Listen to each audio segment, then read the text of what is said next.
The coffee pot slipped from her trembling hands, splattering across her white apron like a stain of humiliation. The diner went silent for half a second, long enough for the sound of cruel laughter to slice through the air. An elderly waitress stood frozen, eyes wide with embarrassment, as a group of young men in designer clothes pointed and laughed. One of them, wearing a bright red Supreme shirt, held up his phone, recording the entire thing like it was a game. He didn't notice the reflection in the window behind him, a group of bikers, watching everything in dead silence. Before we dive deeper, if you believe kindness and respect should never go out of style, hit like, comment, share, and subscribe. Because this story will remind you why second chances and humanity still matter. Her name was Margaret, though everyone called her Maggie. She'd worked at that diner for over 35 years. Her hands had aged, her steps had slowed, but her heart had never stopped giving.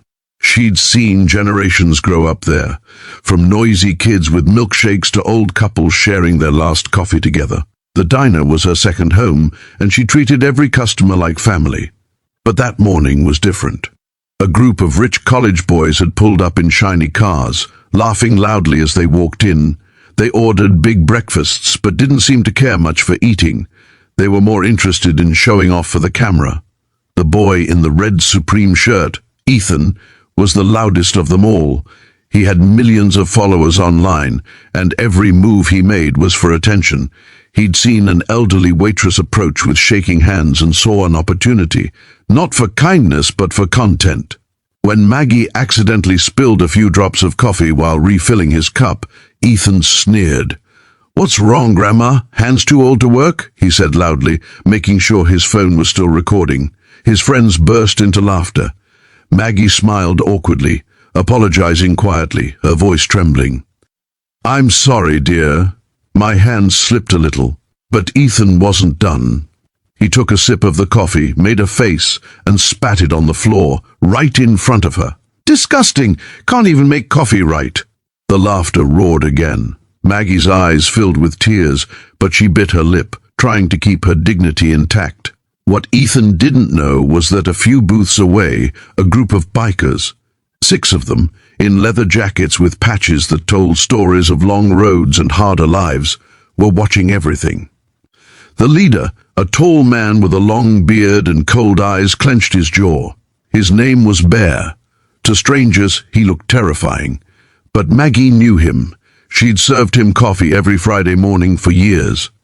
Bear looked at the old waitress and saw the same woman who'd once slipped an extra slice of pie on his plate when she noticed he couldn't afford dessert.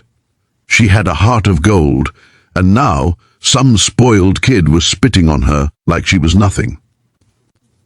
Maggie went to the counter, wiping her tears quickly before anyone could notice. "It's okay," she whispered to herself, trying to stay strong. She didn't know that behind her, Bear had stood up, his heavy boots echoing across the checkered floor.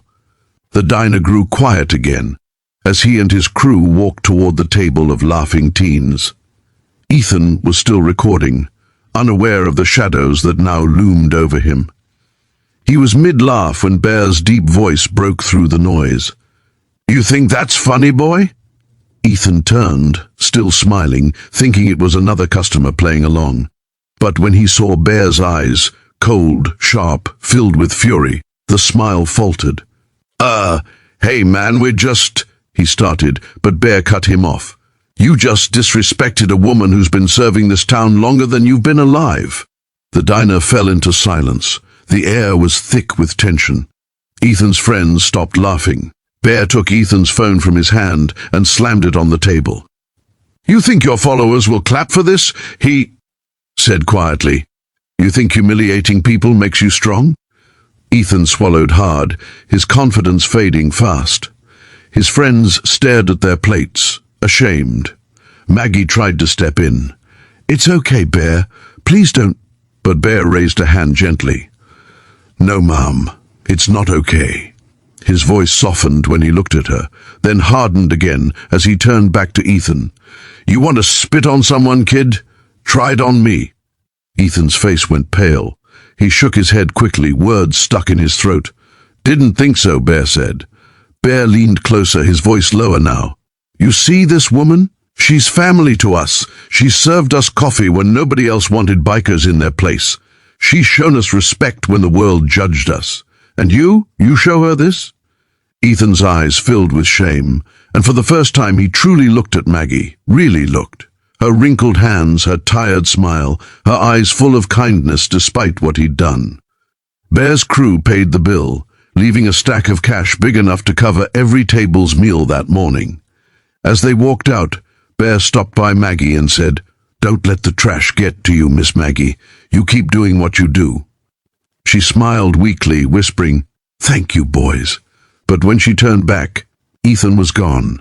He'd walked out quietly, his heart pounding, his mind replaying every cruel laugh, every mocking word. Later that night, Ethan couldn't sleep. The video he'd recorded sat in his phone gallery, waiting to be posted. But he couldn't bring himself to upload it. For the first time in his life, he felt disgusted, not with someone else, but with himself. His fame had always been built on pranks, humiliation, and fake laughs. But today it had crossed a line even he couldn't defend. The next morning, Ethan returned to the diner alone. The sky was grey, matching the heaviness in his chest. When he walked in, the regulars fell silent again, the memory of yesterday's cruelty still fresh. Maggie was behind the counter, pouring coffee as always. She looked up, surprised to see him. Ethan approached slowly, holding a small bouquet of daisies in his hands. "Ma'am," he began, his voice shaking, "I came to say I'm sorry." The diner stayed quiet as he spoke. "What I did yesterday was wrong. I thought it was funny, but it wasn't. I embarrassed you for no reason, and I can't take that back. But I can try to make it right." He placed the flowers on the counter, his eyes moist. "I deleted the video. I don't want likes or followers for something cruel. I just wanted to say thank you for forgiving me, if you can." Maggie smiled softly, her eyes glistening. "Everyone makes mistakes, dear. What matters is that you learn from them." She poured him a fresh cup of coffee. "On the house," she said gently. Ethan hesitated, then sat down, humbled. It was the first time in years he didn't pull out his phone. He just sat there, quietly sipping coffee, realizing what real warmth felt like. Not from likes or fame, but from kindness. A few minutes later, the door swung open again. The bikers walked in, boots thudding on the floor. Bear spotted Ethan immediately. The tension returned for a moment, but then Bear noticed the flowers and the way Ethan stood up respectfully. "Morning, kid," Bear said, his tone unreadable. Ethan nodded. "Morning, sir." Bear walked up to him, eyes steady. "You did right coming back," he said. Then he looked at Maggie and added, "Seems like your coffee can fix more than just mornings." Maggie chuckled softly. "It has a bit of magic," she said. The bikers took their seats. Ethan paid for their meals before leaving, quietly slipping the receipt to the cashier. As he stepped outside, he glanced back at the diner, sunlight pouring through the glass, Maggie laughing with the bikers, the smell of coffee filling the air. It was a small, ordinary moment, but for Ethan, it meant everything. He'd learned that true respect isn't earned by followers or fame. It's earned by humility and heart. Weeks later, Ethan uploaded a new video, not of pranks, but of an honest story. He talked about the woman he'd wronged and the bikers who taught him a lesson in respect. "If you ever think being cruel makes you cool," he said in the video, "you're wrong. Real strength is standing up for others, not tearing them down." The video went viral, but this time for the right reasons. People flooded the comments with support, saying the world needed more stories like his. And from that day on, Ethan visited the diner every week, not for views, not for fame, but to share coffee and kindness with the woman who changed his heart. If this story touched your heart, please like, share, and subscribe, because kindness has the power to change even the coldest hearts. Special request: comment below. Respect begins with kindness. If you believe the world needs more people like Maggie and Bear.